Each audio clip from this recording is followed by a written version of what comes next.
ng picturean ka agad i-upload sa social media. Kalapakanta ang atong mahal na reyna. Sa atong reyna, kung ikaw ang magtakinig, daw si Charlotte San Pedro. Apang kung magtalikod, daw si Miles Ocampo.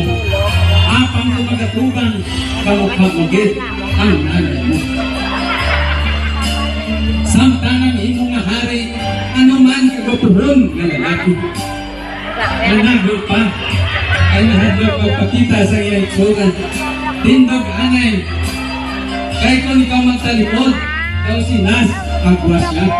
Apang kung magtakilit, daw si Bugoy Cariño ang itsura. Apang kung magatubang, daw si Tatay Dina. Kalapakan din natin ang aton nga hari. Mangayan din ka mga duha nga kamo ang malinray na kahari sa Ubay Elementary School sa Siningatuig.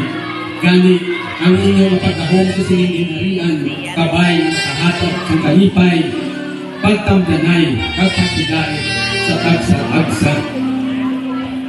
Antes ako magpanahon sa Siningapurupuan o Panintablado, ginapasalamatan ulit ang faculty and staff sa Ubay Elementary School na naging target sa akin, nakabay pa na sa sulod naman yung okasyon, inyong ibang mabitunan at na-text ninyo ako. Salamat sa inyong tanan. Hasta la vista, baby!